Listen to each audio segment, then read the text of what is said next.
What's up guys, how are you guys doing? In this video, I was just gonna give you guys a quick tier list on which character you guys should be summoning on and which character you guys should be skipping, okay?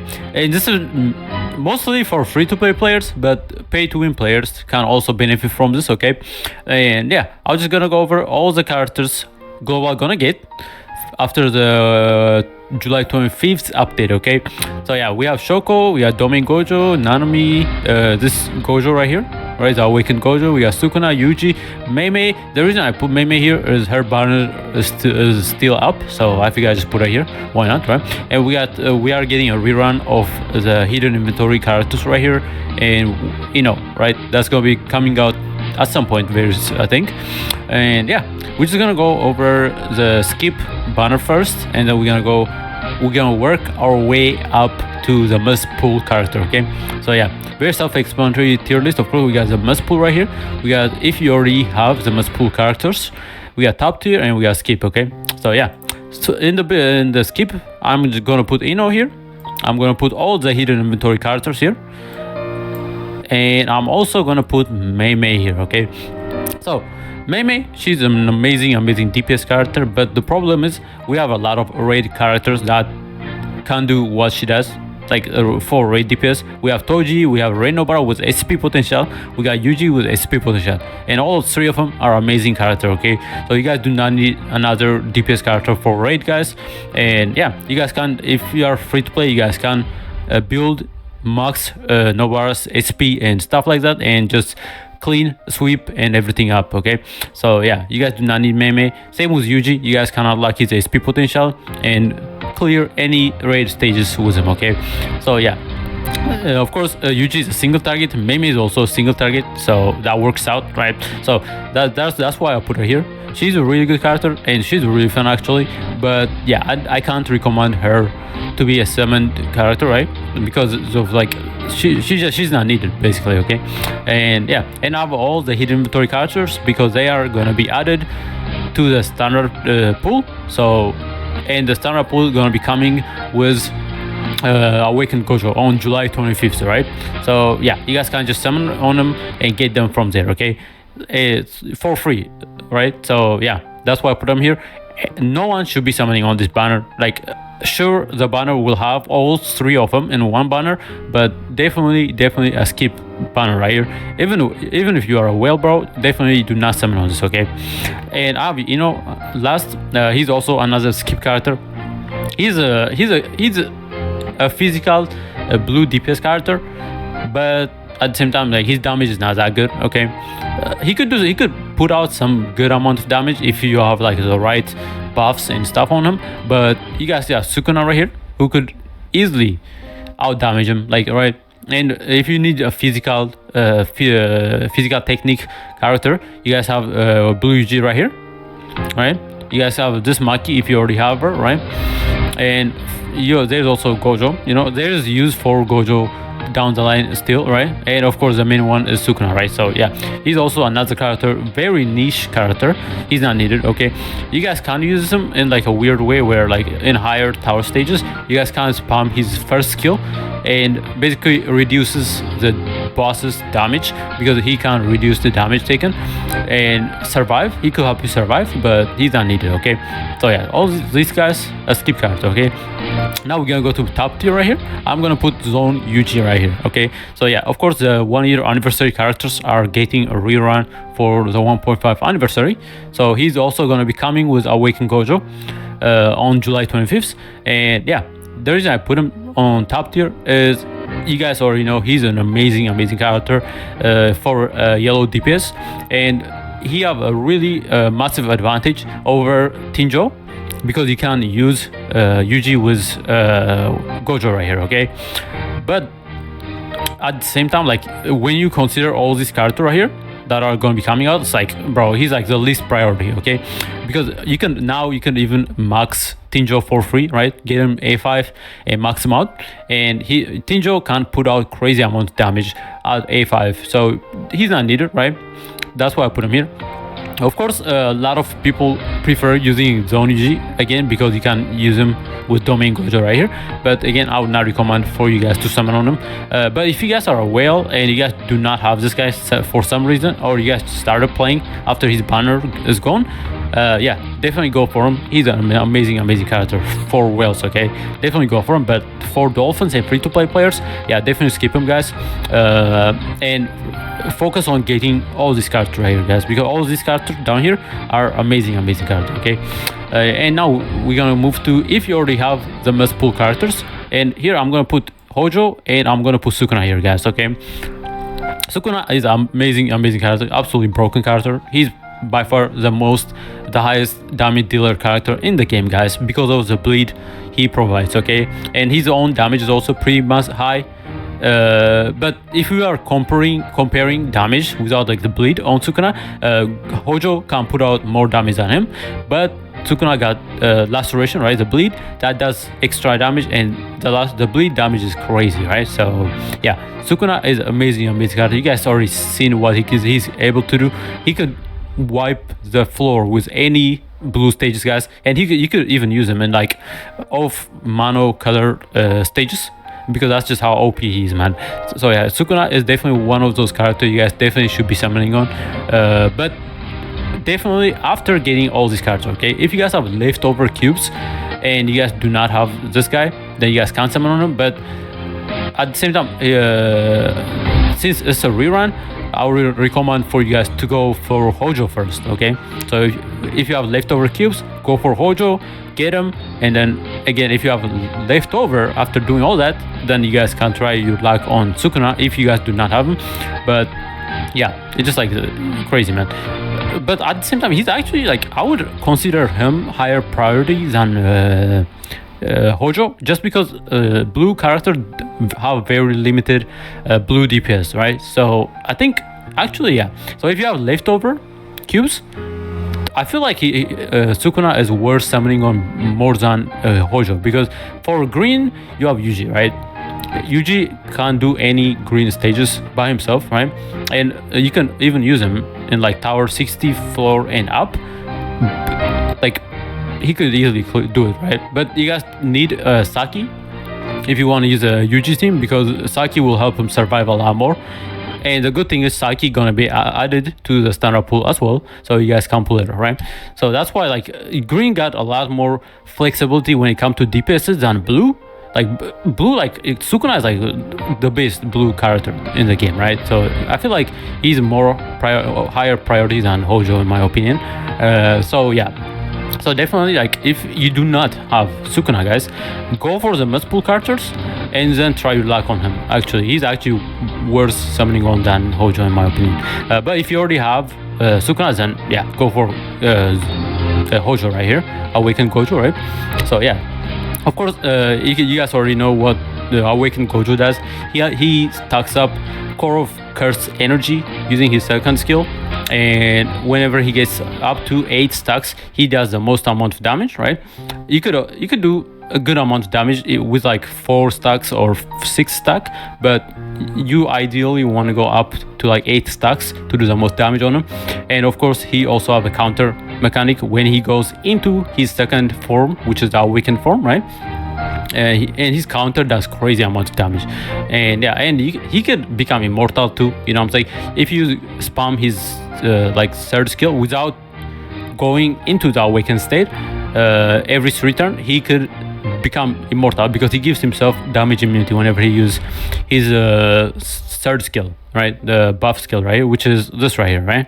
So awakening, so this card is really good, right? So if you guys can spam this, and it will give him a damage immunity. So right? Attack grant attack immunity to self for 3 turns. So but if he's in awakened state, he cannot get the attack immunity, which is why like using this and like off mono color is better, because on higher floor stages, like above 60 and 80, well, not 60, I guess 75 and 80, the thing is like whenever you use off color characters, you're gonna lose ultimate gauge. So the game will now force you to go into the awakened state, because he needs max ultimate gauge in order to go into the awakened stage.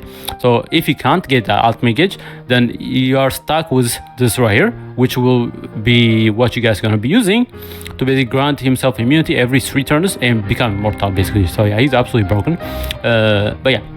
But he's the second priority. Now we're gonna go to Mess Pulse. Of course, we're gonna do Shoko right here. We're gonna do Domain Gojo, and we're gonna do Nanami. Okay, so all these 3 characters are absolutely broken, guys. Of course, and all of them are support characters, because in any game like this, like support characters get power crept very rarely, bro. Okay, so support character you guys gonna be using for a very long time, because yeah, usually it's the DPS characters that get power crept rather than the support character. So that's why in any recommendation, I recommend you guys to go for support characters, okay? Because support characters are what is gonna be setting up your account to success, okay?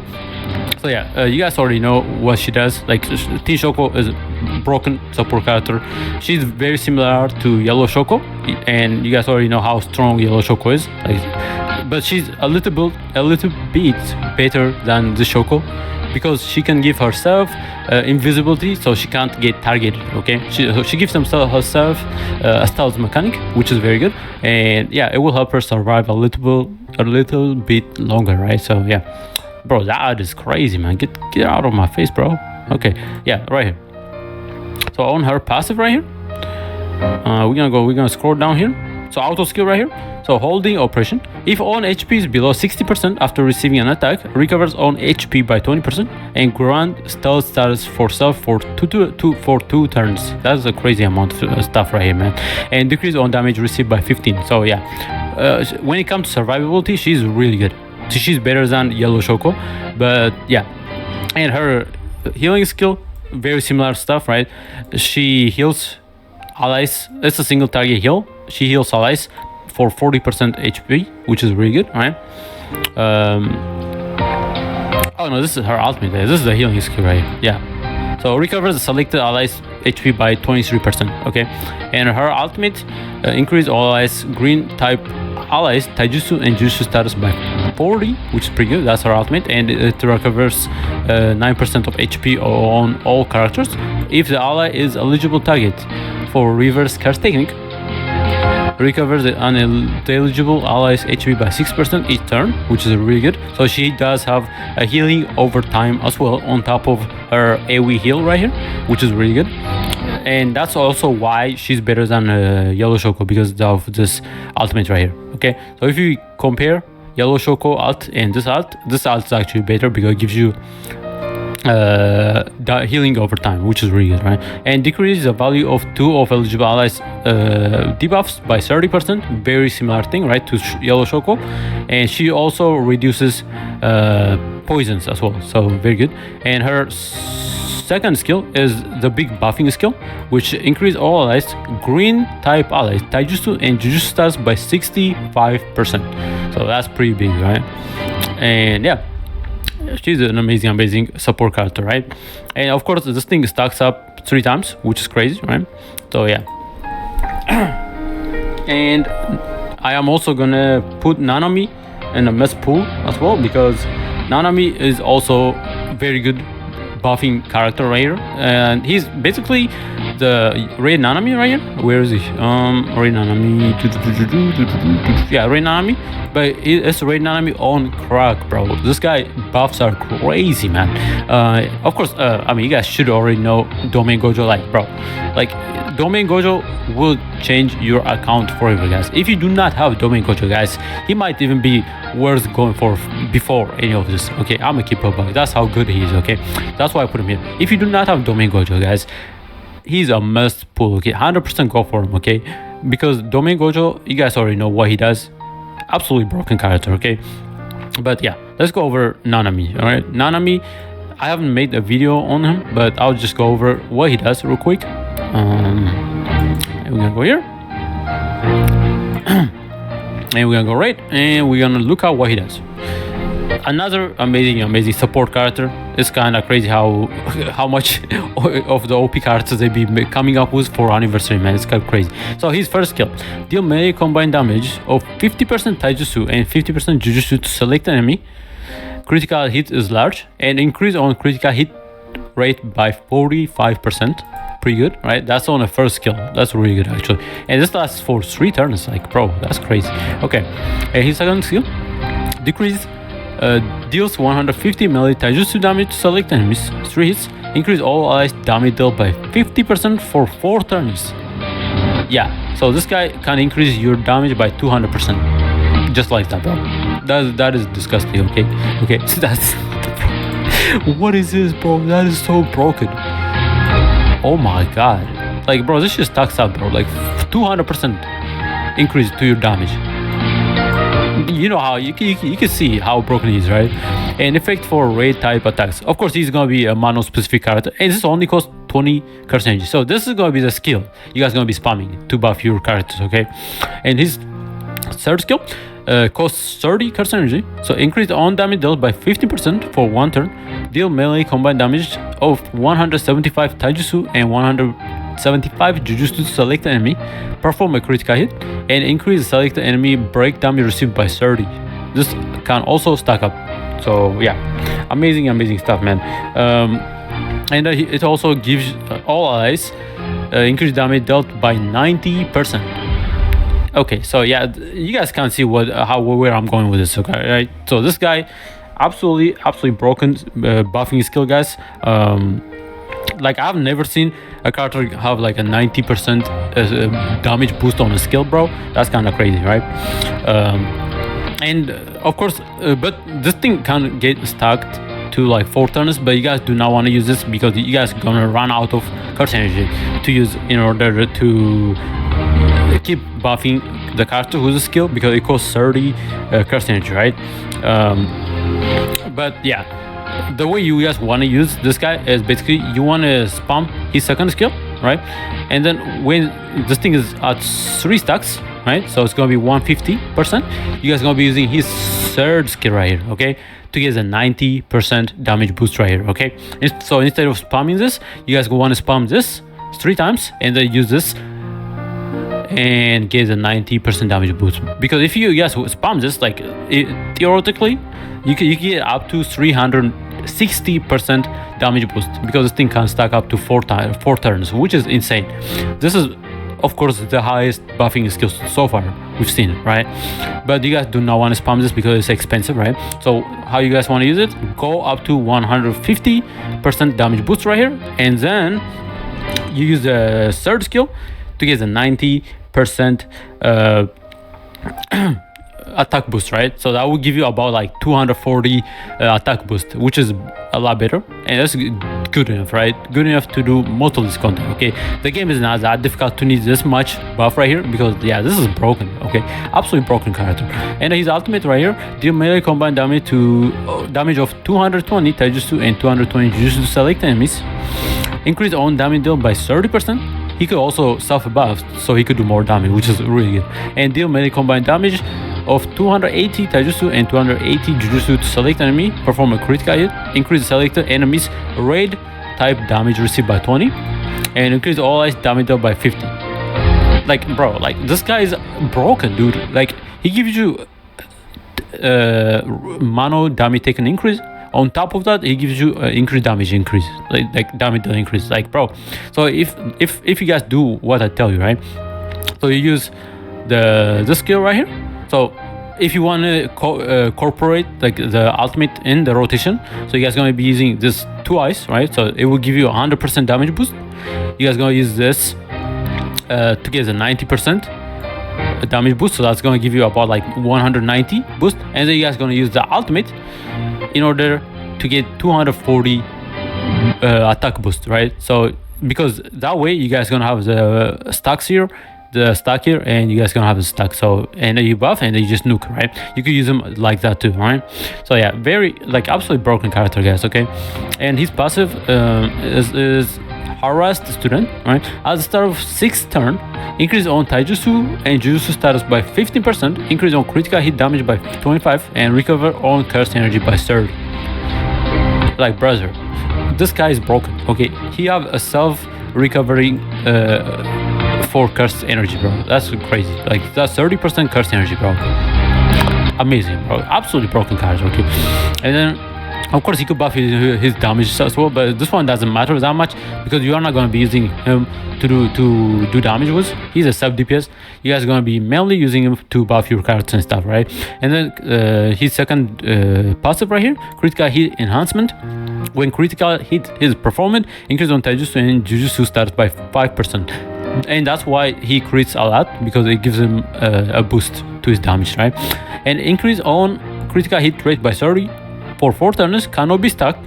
Reactivate it will override previous turn count. So this thing doesn't stack, but you only get like a 30% damage crit buff, which is whatever. But he also gonna get another cursed energy recovery skill right here. So that's 35%. That is, dude, yeah. You guys can't tell how broken he is, right? He's absolutely broken buffer skill right here. So yeah, this is what the list gonna look like, guys. And yeah, let me know what you guys think about this. And yeah, I am so excited to get these two, bro, like especially Shoko and Nanami. Yeah, these guys, all these 3 guys are gonna take your account to the next level, okay? These guys are like those type of cards that are like absolutely broken and messed up, okay?